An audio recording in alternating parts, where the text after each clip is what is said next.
But then their visits became less and less frequent, first once a week, then once a month. Thelma was always in a hurry, always glancing at her watch as if every second with me cost her something. Wesley came by more often, but only when it conveniently aligned with his needs. "Mom, it's Cora's birthday. I want to get her a necklace, but money's tight this month." Or, "Mom, our roof's leaking. We need repairs immediately, but Reed's tuition drained our budget." Then there was, "Mom, I've invested in a promising project, but we just need to re-borrow for now." I gave every time, not because I believed him. His stories had become less believable with every passing year. But I gave because it made me feel needed. It was the only thread left connecting them to me. If I said no, would they even bother coming around? Deep down, I feared the answer. A few weeks ago, I pulled out an old spiral notebook I kept hidden in the back of the closet, behind some of George's things. It held years of records, dates, amounts, what Wesley asked for, what I gave. 15 years of loans. The number was staggering, and we both knew he'd never pay it back. Thelma was different. She didn't ask for money directly. She had her own tricks. Every time I stopped by her flower shop, she'd steer me toward the most expensive bouquet. "Mom, you don't want people thinking I can't provide my mother with decent flowers, do you?" And I'd buy it. Every time. Then there was the medication incident. 6 months ago, my doctor prescribed a new type of blood pressure medication. It worked, but it came with a high price, $400 a month. Wesley was appalled. "Mom, are you crazy? That's financial suicide. Let's find something cheaper." I tried to explain that cheaper alternatives either didn't work or triggered allergic reactions. But he wouldn't listen. Thelma joined in, saying, "Mom, you've got to be more frugal. We all have expenses." This from people who upgraded their phones every year, posted beach photos from the Bahamas, and raved about their new SUV. My bitter thoughts were interrupted by the doorbell. Audrey, Reed's girlfriend, stood at the doorstep, her coppery hair catching the afternoon light, freckles dancing across her cheeks. She clutched her bag nervously. "Hello, Mrs. Thornberry," she said shyly. "Reed thinks he might have left his blue notebook here." "Yes, dear, come in," I replied, stepping aside. "I was just about to look for it. Would you like some tea?" While I put the kettle on, Audrey wandered the living room, pausing at the pictures on the mantel. "Is that Reed as a child?" she asked, pointing to a photo of a 5-year-old boy holding a tiny fishing rod. "Yes," I smiled, handing her a cup of tea. "His first fishing trip with his grandfather. He caught a fish this big, barely the size of his hand, but he was as proud as if he'd hauled in a shark." Audrey laughed, and for a brief, beautiful moment, the house felt young again. "Mrs. Thornberry," she said gently, "Reed talks about you all the time. He's very fond of you. He says you taught him how to bake pies and tell stories, says you have the best memory of anyone he knows." Tears prickled at my eyes, but I held them back. "He's a good boy," I murmured. "The only one who—" I stopped, unwilling to speak ill of my children in front of her. "He looks a lot like his grandfather," I finished. Together, we found the notebook wedged under a couch cushion. As Audrey was about to leave, she turned in the doorway. "I'll see you tonight," she said with a smile. "Reed said you'd be at Willow Creek too." I forced a smile. "We'll see. I've got a bit of a headache. I'm not sure I'll make it." After she left, I stood at the window for a long time, watching her drive off. Sweet girl. Honest. Sincere. She had no idea I wasn't invited to the family reunion. No idea my son had lied to keep me away. The decision came suddenly. I looked at the clock. It was almost 2 p.m. Dinner was 5 hours away. Plenty of time. I went to the closet and pulled out the dark blue dress I'd tried on yesterday. It still fit, though my body had thinned over the years.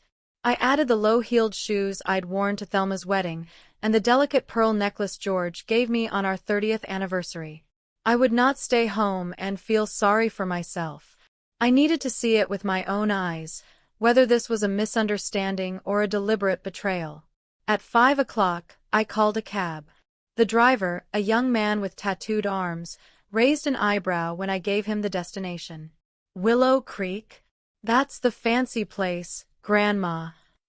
I know the prices, young man, I said coolly. And I'm not your grandmother. He shrugged and said nothing else. I stared out the window as the cab rolled through Blue Springs, from the aging homes of my quiet neighborhood to the sleek modern sprawl of downtown.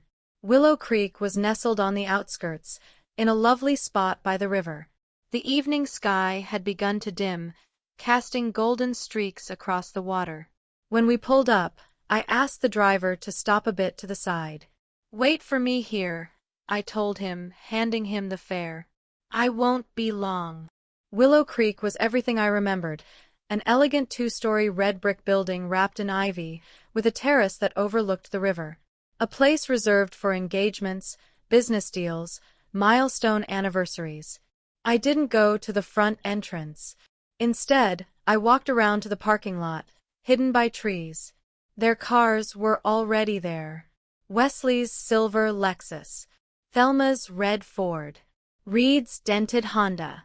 All of them. Every one, except me. The sharpness of the realization hit me like a cold wind. This wasn't a misunderstanding. They had truly chosen to celebrate without me. Lied to me to ensure I stayed home. I moved quietly toward the side of the building. The windows were covered by thick curtains, but one wasn't fully drawn. Through a narrow gap, I could see inside. They sat at a large round table at the center of the room. Wesley at the head, his arm proudly draped around Cora, who looked radiant, healthy, absolutely unaffected by any illness. Thelma and her husband laughed over something. Reed and Audrey sat close, chatting quietly. A few unfamiliar faces were there too, likely friends or co-workers. They were raising champagne glasses, smiling, toasting, enjoying the evening. Then came the seafood platter. Then an elaborate meat dish. Bottles of expensive wine gleamed in the candlelight.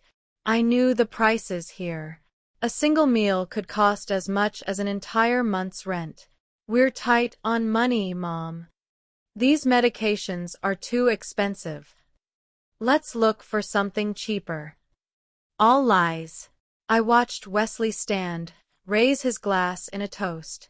The room laughed and clapped. Cora kissed his cheek. Thelma leaned in to say something. More laughter followed.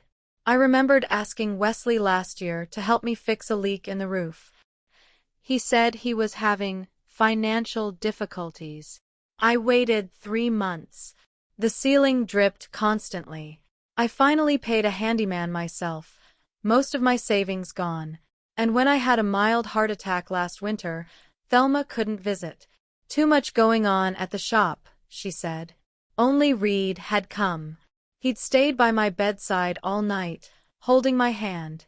Now they were all together, laughing, celebrating, as if I were already gone. I saw Reed glance around suddenly, his brow furrowed. He whispered something to Audrey. She shook her head. He pulled out his phone, checked the screen, then slid it back into his pocket. A waiter appeared with a towering cake covered in candles. The guests applauded. Wesley embraced Cora again. 30 years of marriage, and not one moment spared for the woman who had given birth to him, raised him, sacrificed everything. I felt a tear roll down my cheek. I wiped it away sharply. This was not the time for tears. This was the time for choices. I turned and walked to the entrance. A young man in a sleek black uniform greeted me. "Good evening, ma'am," he said with professional courtesy. "Do you have a reservation?" "I'm here to see the Thornberry family," I said evenly. "They're celebrating a wedding anniversary." He scanned his clipboard. "Yes, ma'am. Main hall." "Are you He hesitated, uncertain. I'm Wesley Thornberry's mother, I said firmly. Edith Thornberry.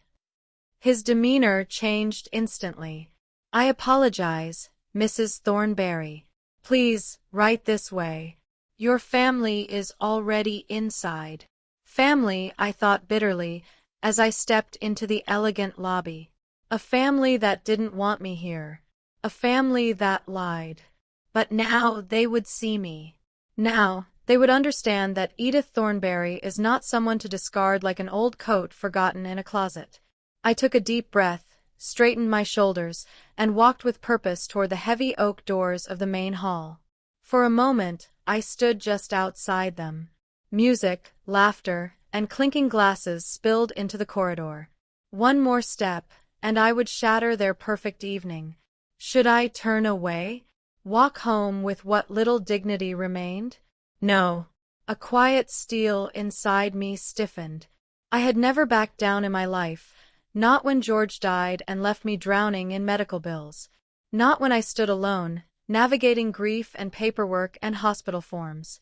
I wouldn't back down now. Not tonight. Oh, predictable. I wanted this evening to be a lesson, a quiet, unforgettable lesson. One they would never forget. Mrs. Thornberry? The voice behind me startled me. I turned around and there he was, tall, silver-haired, impeccably dressed in a dark tailored suit, a gold pin in the shape of a willow branch gleaming on his lapel. Louis Quinlan. I could hardly believe it. He smiled and bowed slightly. I'm glad to see you remember me. How could I forget? Louis Quinlan, the Blue Springs legend, former chef and now the owner of the most successful restaurant in town. But to me, he was always the shy boy from across the street who used to borrow books from me and sneak extra slices of my blueberry pie. You haven't changed a bit, I said, even though it wasn't entirely true. The boy had grown into a distinguished man. Time had graced his face with lines, but his eyes, those soft, intelligent gray eyes, were exactly the same. And you, Edith, he said gallantly, have only become more beautiful. Blue has always been your color. I touched the pearl necklace at my throat, a gift from George on our 30th anniversary, and for the first time that evening, I didn't feel like an angry, forgotten old woman. I felt like a woman. Are you alone? He asked, glancing toward the dining room. I thought you were coming with your son and his family. They're celebrating tonight, aren't they? So you know about that, I replied, trying to keep my voice light. Of course.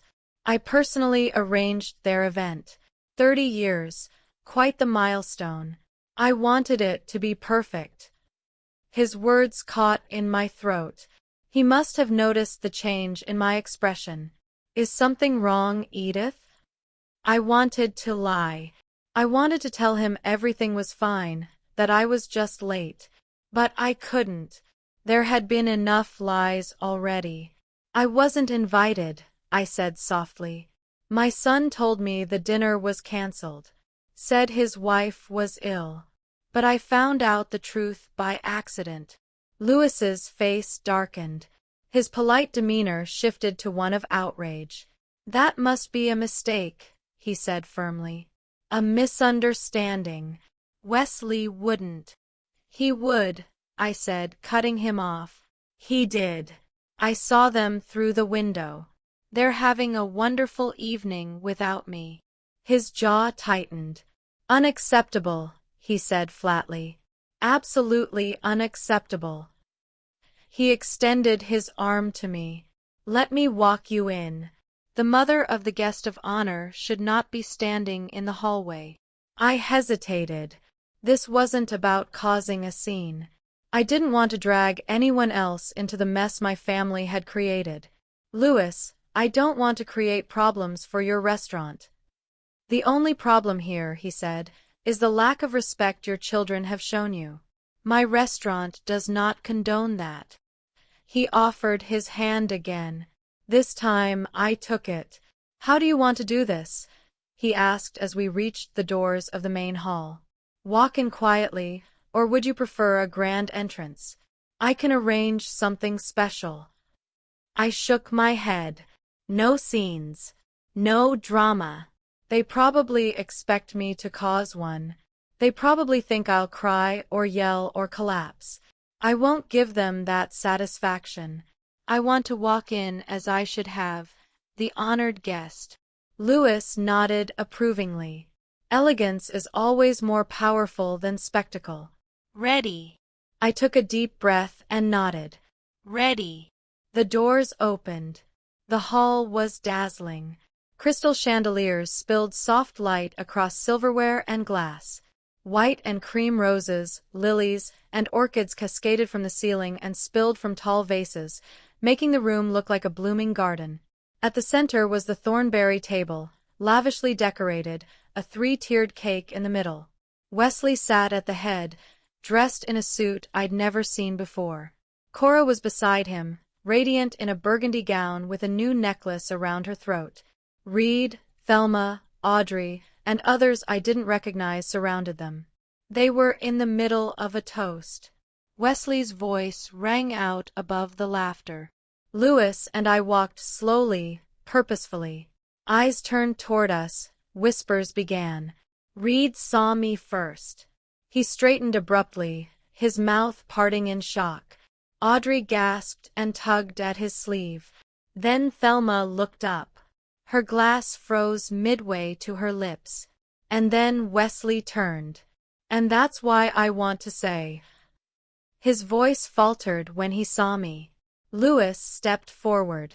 His voice was courteous, but unyielding. I apologize for the interruption, Mr. Thornberry. It seems your mother arrived a bit late to the celebration. I took the liberty of escorting her to your table. Silence. A suffocating silence. Mom. Wesley finally croaked, as pale as the tablecloth. You said you'd stay home. I changed my mind, I said calmly, looking him straight in the eye. I wanted to congratulate my son and daughter-in-law on 30 years of marriage.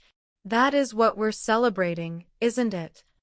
Louis pulled out a chair between Reed and a middle-aged woman I didn't know. I sat down, nodding to Louis. Thank you, Louis. You've always been such a gentleman. Always at your service, Edith, he replied, bowing slightly. Then to the table, we'll bring another appetizer and a bottle of our best champagne, on the house. And with that, he left us in silence. Wesley fumbled first. Mom, what a surprise. We thought you weren't feeling well. I feel fine, I said coolly. Cora, however, seems to have made a miraculous recovery. This morning she had such a high fever. Cora flushed, lowering her eyes. I felt better by lunchtime, she muttered. Remarkable, I nodded. Especially since Dora Simmons saw you yesterday, healthy as ever at the supermarket. Thelma set her glass down with a clink. Her voice was taut. Mom, maybe we shouldn't do this here.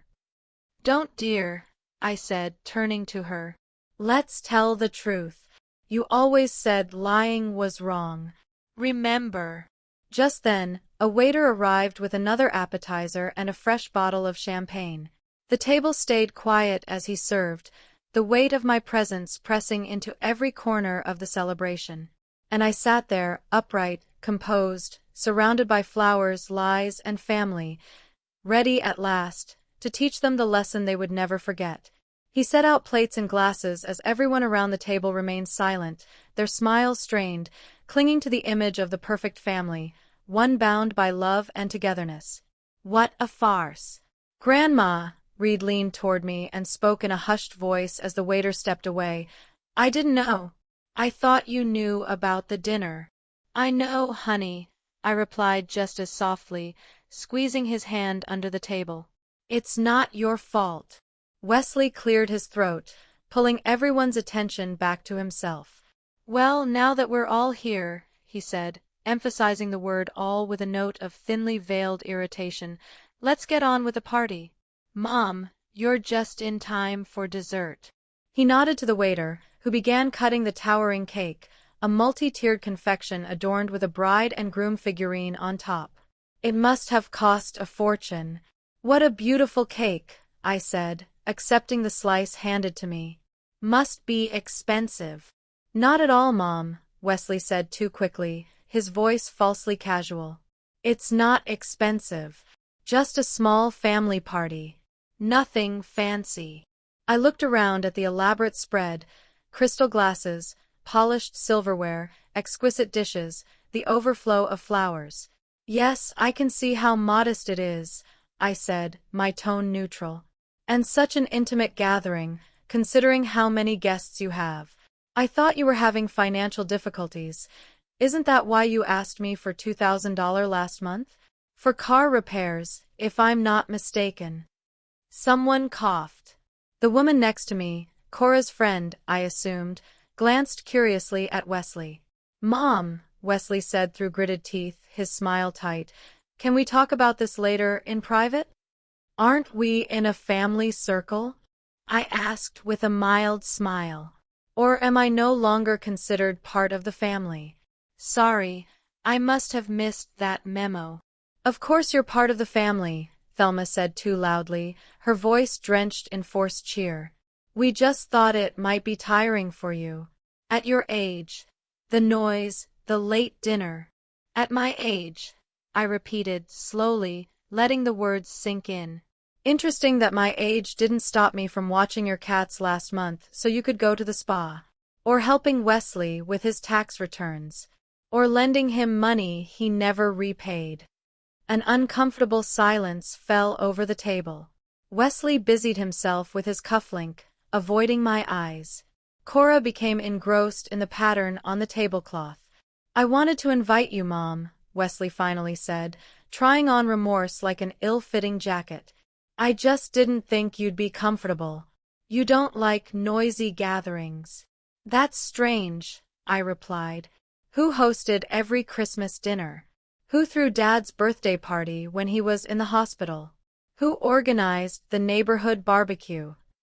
Wesley stayed silent, cornered by my truth.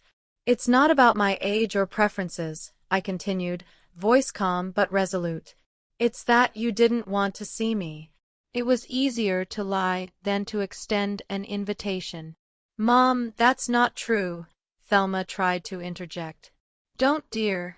I stopped her with a raised hand. Let me finish. I didn't come here to cause a scene or ruin your evening.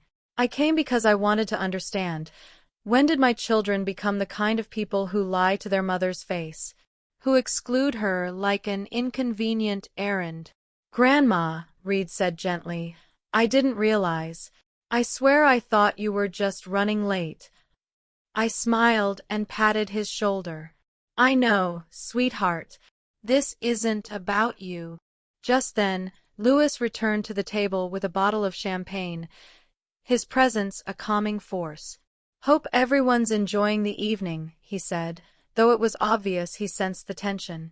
Everything's just fine, Louis, I replied, allowing myself a genuine smile. Always the best for you, Edith. He poured champagne into my glass. No one bakes pies like you. I still remember them saving me from the bottomless pit of teenage hunger. My cheeks flushed slightly. For the first time all night, I felt like a person again. Louis's tone shifted subtly as he turned to Wesley. Mr. Thornberry, may I ask why your mother wasn't listed on the guest list? There was some confusion with the seating. Wesley choked on his champagne. Yeah, it was a misunderstanding. Mom was supposed to come, of course. She just said she wasn't feeling well this morning. That's strange, Louis said lightly. I thought she said you told her the dinner was cancelled due to your wife's illness. Cora made a strange noise, half cough, half sob. Thelma stared at her plate like it might rescue her. Apparently, Wesley mumbled, there was some kind of misunderstanding. Apparently, Louis echoed dryly. Well, the important thing is we're all here now. Enjoy your evening. He gave my hand one last reassuring squeeze before walking away. The silence he left behind was heavier than ever. Mom, I can explain, Wesley started, his tone low. Cora and I just wanted to spend the evening in a small circle. A small circle of 15? I asked, scanning the full table. You mean without the older generation? No, there's no Cora's parents here. You're lying again. I cut him off. Cora's parents died 5 years ago. I was at both funerals. And over there, I nodded toward the far end of the table, is Thelma's in-laws.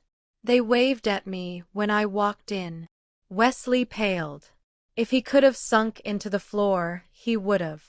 Mom, Thelma said, her voice quivering, we didn't mean to hurt you. We just thought you'd be uncomfortable. You've complained about your health lately. And everyone complains, dear, I said softly. But loved ones usually ask how we're feeling, not decide for us. I took a sip of champagne. It was excellent, dry, crisp, with just a hint of vanilla. You know what's saddest? I said, setting my glass down. Not that I wasn't invited. It's that you lied. That you couldn't just say, Mom, we'd like to spend this evening without you. I'd have understood. I might have been hurt, but I would have understood. Because I've always respected your choices, even when I didn't agree. Wesley shifted in his seat. You just didn't want your old mother ruining your fun, I finished. You thought I'd cry or cause a scene. But you see, I'm not here to beg. I'm here because you need to look me in the eye. I glanced between him and Thelma, then continued. Over the years, I've noticed the pattern. Lies about needing money for emergencies while you dined in luxury. Excuses about being too busy when I ended up alone in the hospital. It wasn't about being old. It was about being inconvenient. I glanced between him and Thelma, then continued. Over the years, I've noticed the pattern. Lies about needing money for emergencies while you dined in luxury. Excuses about being too busy when I ended up alone in the hospital. It wasn't about being old. It was about being inconvenient. Mom, Wesley said in a whisper, let's talk about this later, somewhere more appropriate. You mean where there are no witnesses? I asked. Where you can pretend again. Where I can be the confused old woman with bad memory. He didn't answer. I've been quiet for a long time, Wesley. But tonight I see clearly. You didn't stop respecting me overnight. It faded day by day, each time you lied, each time you looked through me like I wasn't there. Cora fidgeted with her napkin. Thelma looked ready to vanish. Audrey looked mortified. Maybe I should go, she whispered to Reed. No, I said gently, touching her arm. This isn't your fault, and I'm not going to make a scene. I turned back to Wesley and Thelma. I realize now I've become a burden to you. A symbol of aging, of responsibilities you no longer want. And that's fine. But don't lie to me. Don't pretend you care when all you want is my house, my money, and my silence. Mom, Wesley tried to interrupt again, but I wasn't finished. I know you talk about me behind my back. About how I'm declining. About nursing homes. Sunny Hills, isn't it? The administrator told me you'd been asking about availability. She's an old friend of Cora's, isn't she? Wesley turned ghostly pale. It was just in case. In case of what? I asked, my voice low but sharp. In case I died? In case I stopped being useful? In case the burden of having a mother became too heavy to carry? He had no answer. None of them did. And I hadn't even finished yet. I finished for him without a single conversation about my wishes. You decided everything for me, as if I were no longer capable of making decisions for myself. I turned to Thelma. And don't think I don't know about your conversations with the realtor about my house. about how it might be sold when I'm gone or when I move to a place where I'll be taken care of. Thelma blushed, stammering, "Mom, I was just wondering about the prices on the real estate market." "Of course you were," I nodded. "And the fact that the realtor was walking around my house taking pictures while I was at a doctor's appointment was just a coincidence." Dead silence fell over the table. Even the guests I didn't know seemed to hold their breath. "How do you know?" Wesley asked, but his voice faltered. "How do I know?" I repeated, looking him directly in the eye. "I have ears, son, and eyes, and neighbors who, unlike my children, care about me." Mrs. Fletcher saw the realtor. She called me because she was worried. I reached into my purse and pulled out a plain white envelope. It was unremarkable, but my children stared at it like it was a ticking bomb. "The saddest thing," I said quietly, "is that you think I'm a helpless old woman. That I can't take care of myself. That I don't see how you neglect me. That I don't notice how you avoid my calls, how your visits are more obligation than desire." "Mom, it's not like that," Thelma tried, reaching for my hand. I pulled it away. "It's exactly like that, dear. And I've wondered why. Why do my own children, whom I raised with love, treat me like a burden?" And then I realized. It was the house. Wesley and Thelma looked at each other. "What do you mean, the house?" Wesley asked, cautiously. "Our family home," I said. "The one you grew up in. The one where every floorboard holds your childhood memories. The one you're so eager to inherit." I opened the envelope and pulled out some documents.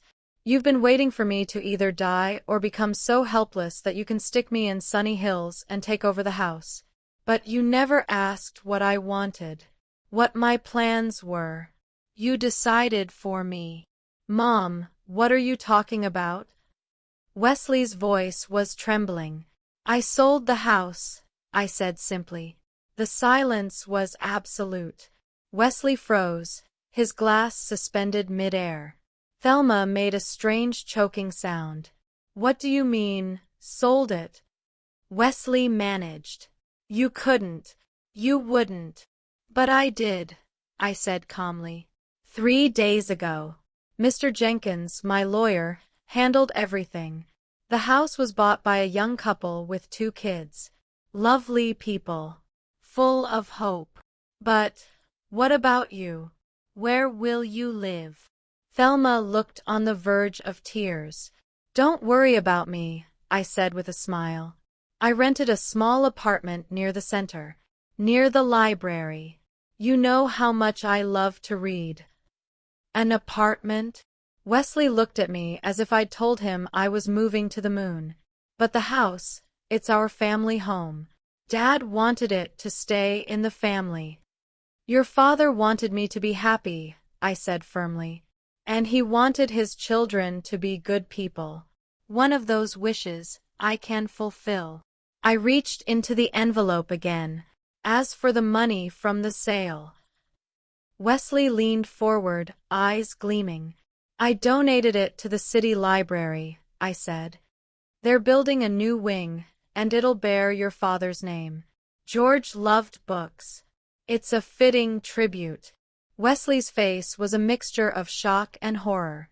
"You what? That was nearly $500,000. "Yes," I nodded. "The house was well kept, and the neighborhood is desirable." "But you just gave it away?" Thelma looked stunned. "It could have secured your future," she said. "It did," I replied gently.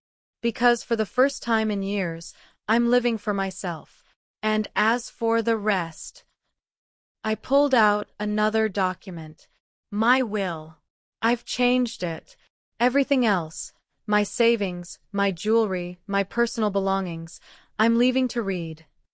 Reed's head snapped up. His eyes welled. "Grandmother, I didn't ask for." "I know," I said, my voice soft. "And that's exactly why you're getting it. because you never asked for anything, because you treated me like a person, not an opportunity." Wesley and Thelma were speechless. I looked at them both. You thought I didn't notice, but I did. I saw every missed call, every excuse, every lie. I tucked the documents back in the envelope. And you know what? I still loved you, even through it all, because you're my children. But love doesn't mean letting someone trample your dignity. "Mom, this is insane," Wesley tried, his voice shaking. "You're punishing us over one misunderstanding." "One misunderstanding?" I echoed. "Is that what you call it? Neglecting me for years, lying about tonight, gossiping about my mental state, that's all one big misunderstanding." "We were worried," Thelma whispered. "Then you should have visited," I said. "You should have called. You should have cared." Cora, silent until now, suddenly spoke. "Edith, you're being unfair. We always respected you." "Did you?" I asked. "Then why, when I needed $400 for blood pressure medication, did Wesley say you couldn't afford it? Then a week later, you flew to the Bahamas." "It was planned," she mumbled. "We couldn't cancel." "Of course," I said. "A vacation is more important than your husband's mother." "I understand." I stood up, gathering my purse. "I won't spoil your holiday with my presence any longer. I've said what I needed to say." I stood up, gathering my purse. "I won't spoil your holiday with my presence any longer. I've said what I needed to say." "You're leaving?" Thelma asked, alarmed. "But what about the money?" I finished for her. "It's gone. The house, the savings, the inheritance, everything you've been waiting for. All that's left is me, your mother. And I'm finally choosing to live for myself." Reed stood up. "I'll walk you out, Grandma." "Thank you, sweetheart," I said, touching his shoulder. "But you stay. Enjoy your evening. I'll see you tomorrow." I turned to the others. "And with you?" "Maybe not. That choice is yours." I walked to the exit. The eyes of my family, the guests, even the waiters followed me. But I didn't care. For the first time in years, I felt free. Free of guilt, free of hope, free of waiting. Louis was waiting by the door. "Leaving Edith?" he asked, sadness in his voice. "Not because of the service, I hope." "The service was excellent," I replied. "As always." "Let me call you a cab," he offered. "I'd appreciate it." As we waited, Louis studied me. "Tense atmosphere at your table." "Family matters," I said weakly. "The truth can be bitter." "Like medicine," he said. "Exactly." The cab pulled up. Louis opened the door for me. "You know, Edith," he said, "I've always admired you. Even when I was just a boy. You were real. No pretense." "Thank you, Louis," I said. "That means more than you know.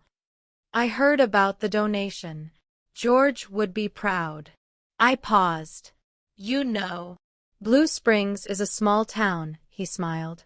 "Everyone knows everything. It was the right thing to do."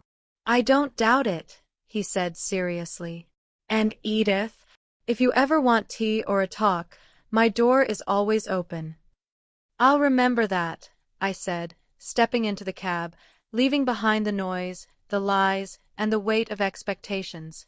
For the first time in years, I was going home. I promised I would, just not today. As the cab pulled away, I didn't look back at the restaurant. I didn't want to see whether my children would come out to say goodbye or remain inside, murmuring among themselves about what had just happened. In the end, it didn't matter. I had done what I should have done a long time ago, taken my life back into my own hands. And though my heart felt heavy with the final understanding of what my children had grown into, I also felt an odd lightness, like I had finally set down a burden I'd been dragging behind me for years. The cab turned the corner, and the Willow Creek restaurant disappeared from view, along with the part of my life I'd let others dictate, the part where I sat quietly, waiting for love and attention that never came. The spring sun poured in through the windows of my new apartment, washing the walls in golden light. I sat in my favorite armchair with a cup of morning tea, watching the city stir below. From the third floor, I had a lovely view of Blue Springs Central Square, its carefully tended flower beds surrounding the old fountain. Across the street stood the city library, my new haven and second home. 3 months had passed since that fateful evening. 3 months since I closed the chapter on a life lived in quiet sacrifice and started writing a new one in which I was finally the main character. Change hadn't been easy. I had lived in that house for decades. Every crack in the floor, every creak in the walls had a memory attached to it. But strangely, this smaller, simpler space, with its light walls, modest furniture, and absence of ghosts, brought me something the old house never had: freedom. The phone rang. I glanced at the screen. Wesley, for the 4th time this week. I let it ring. If it was important, he'd leave a message. Since that dinner, something had shifted in my children. It was as if they'd all suddenly remembered I existed.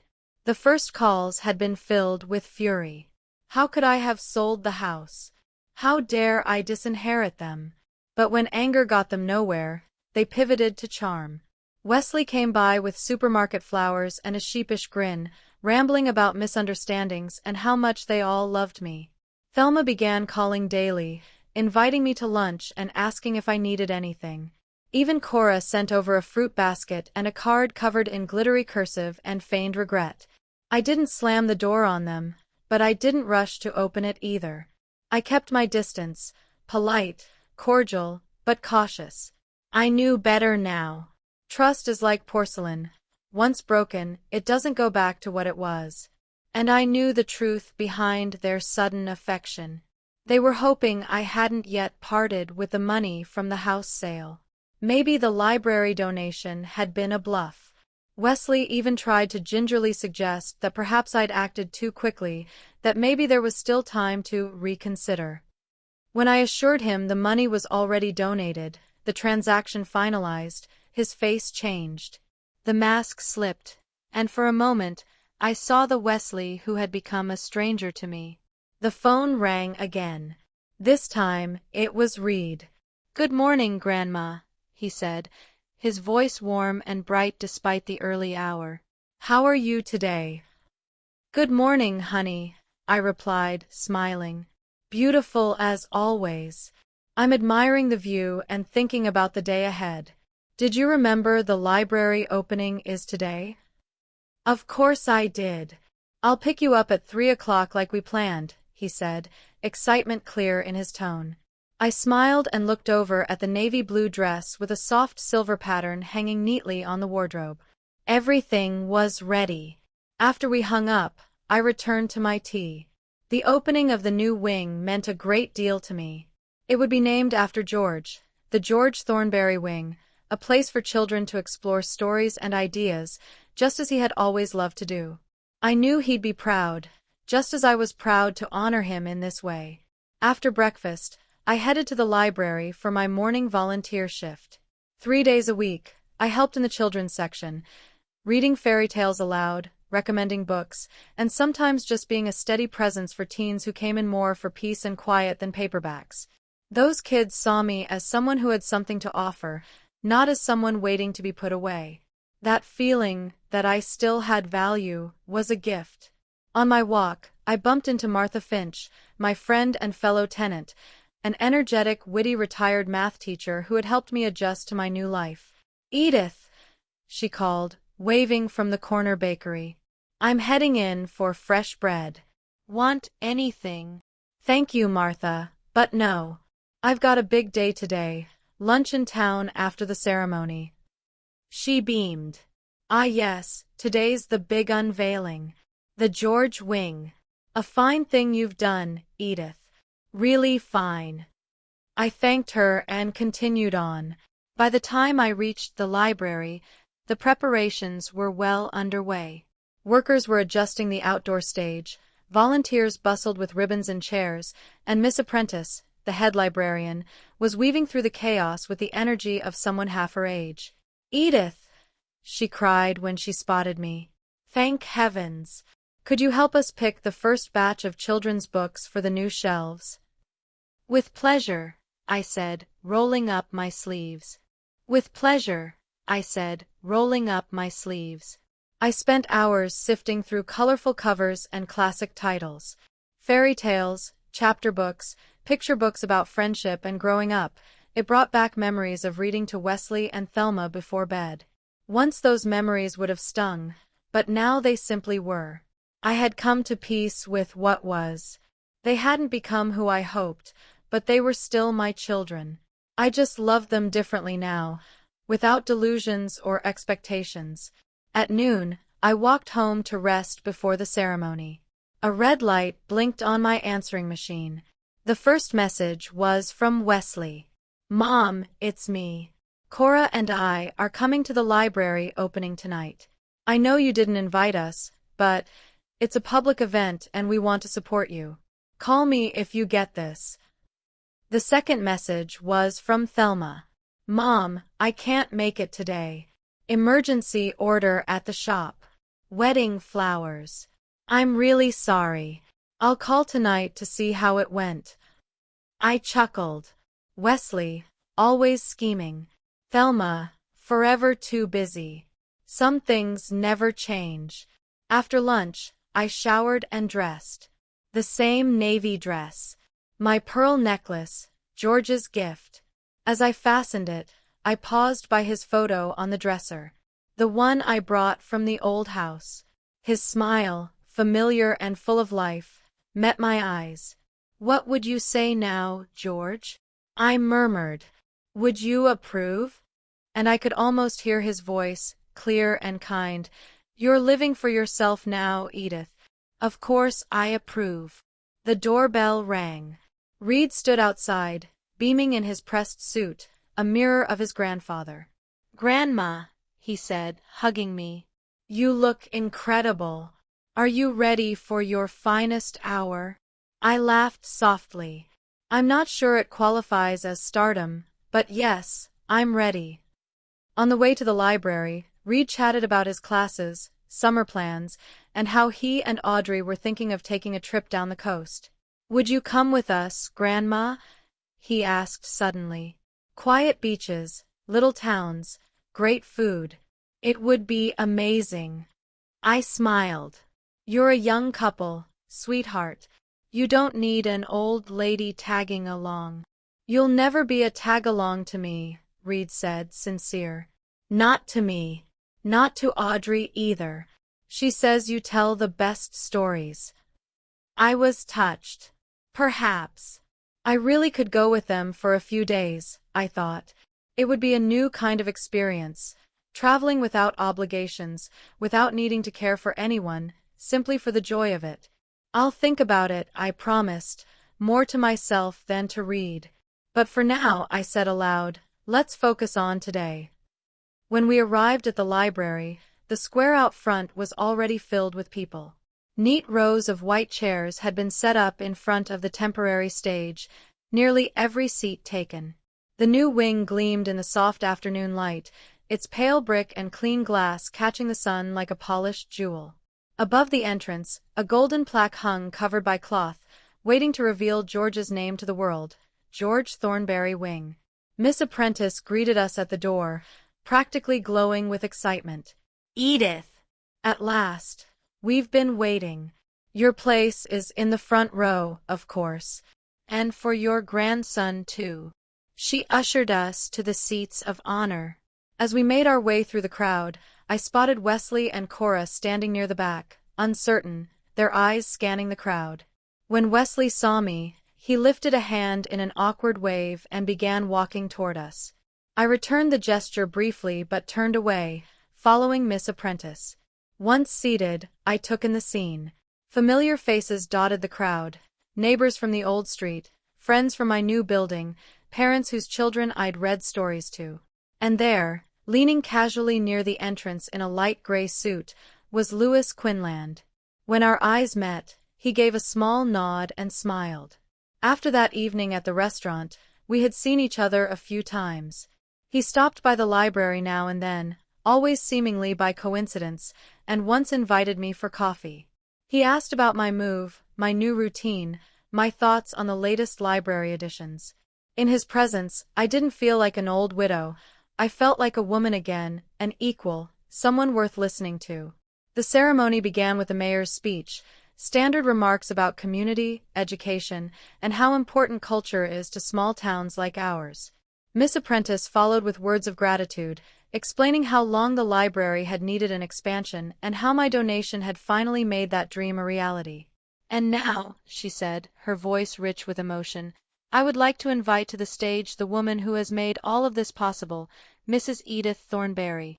Applause rose all around me. I walked to the stage slowly, my legs trembling slightly but not from fear. I had something to say, and this time I wouldn't hold back.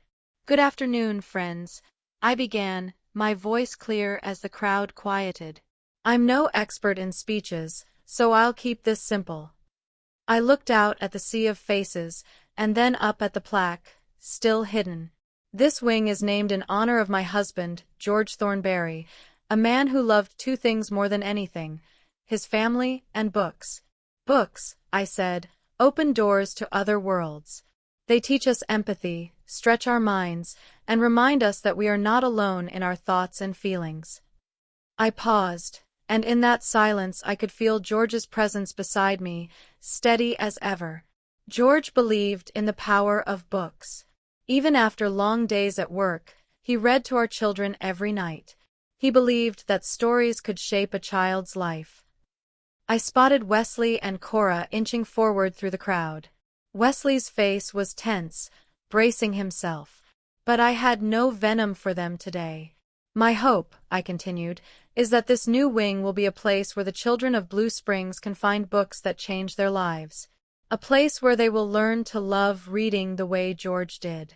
And a place where they come to understand that the most important things in life aren't things at all, but knowledge, kindness, and love.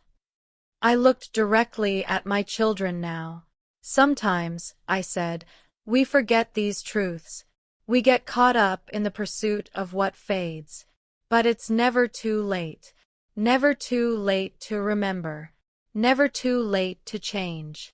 I nodded to Miss Apprentice, signaling I was done. The applause was thunderous. Reed met me at the foot of the stage, his eyes shining with pride. Next came the unveiling.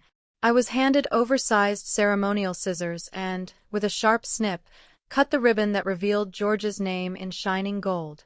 Cameras flashed. More applause followed.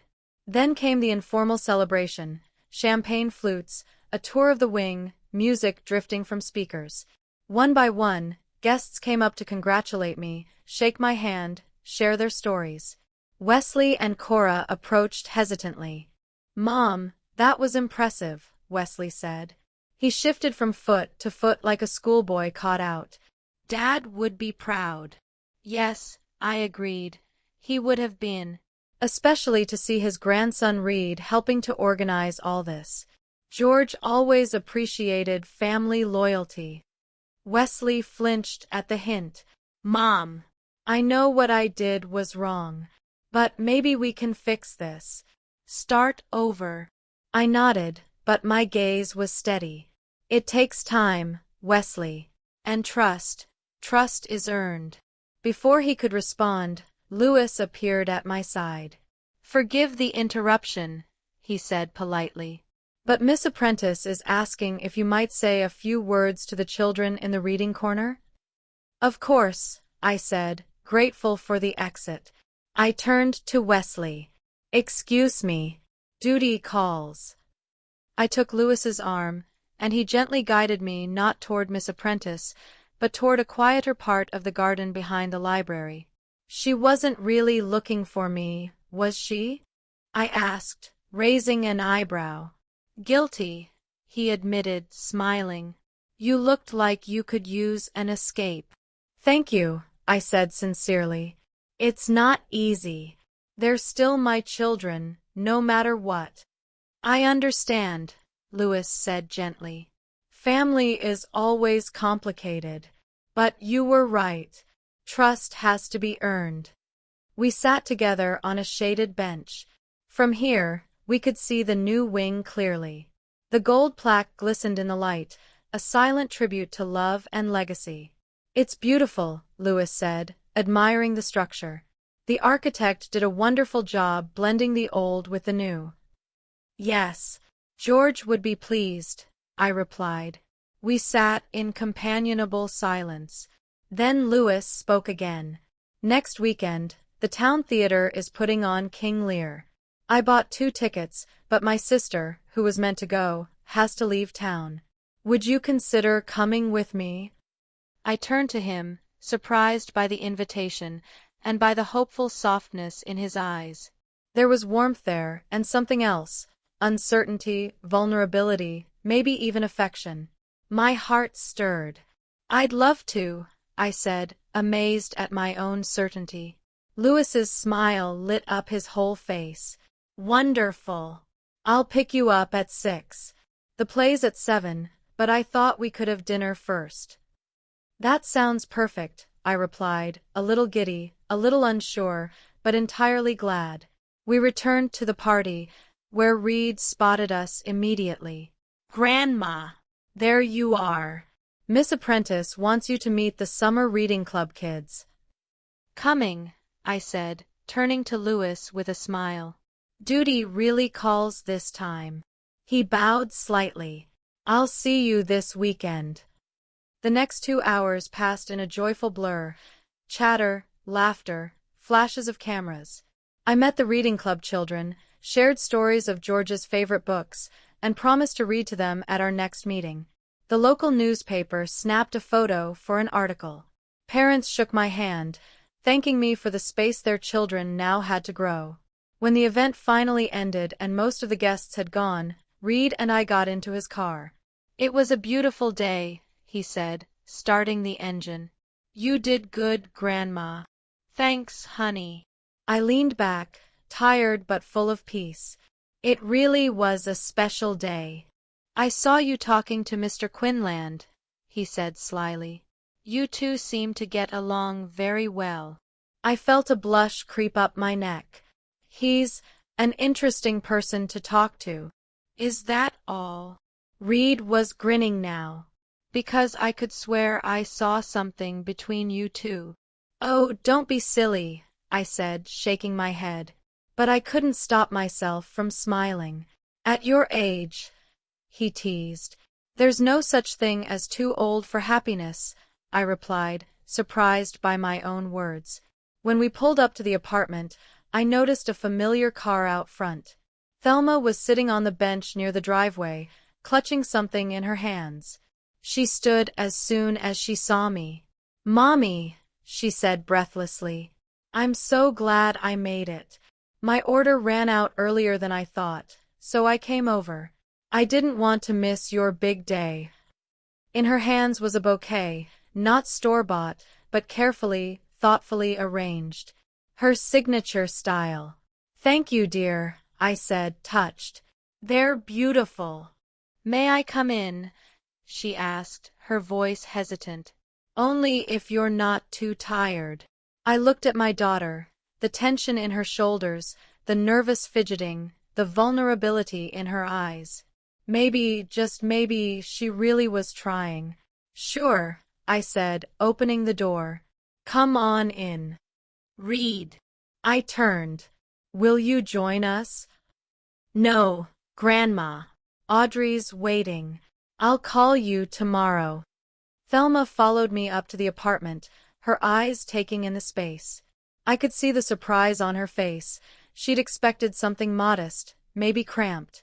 But this was bright, airy, warm. A home. It's very nice, she said after a pause. Cozy. Thank you. I placed the flowers in a vase. Tea? Coffee. Tea, if I may. While the water boiled, she walked around, looking at the pictures on the walls, some old, most new. Me with the children at the library. With Reed and Audrey on a picnic. With neighbors at the book fair. You have a busy life, she said as I returned with the tray. I didn't realize. A lot of people didn't, I said, pouring the tea. Including myself. We sat at the table by the window. She held her cup carefully, searching for the right words.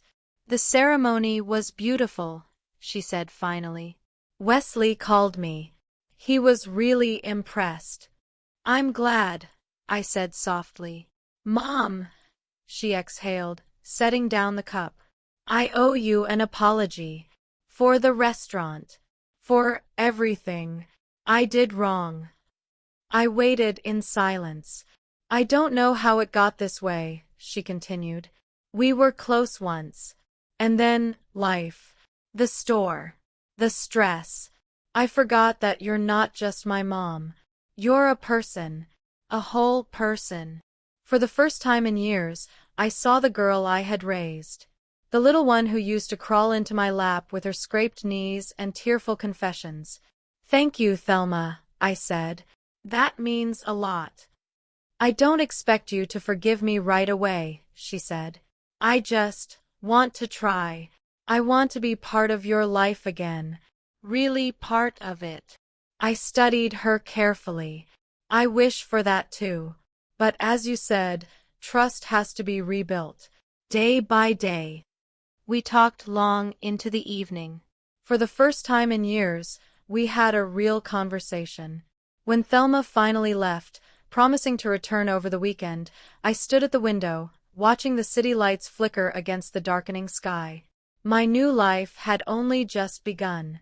And in this life, I wasn't just a mother, a grandmother, or a widow. I was Edith Thornberry, whole, free, and looking forward to everything still to come.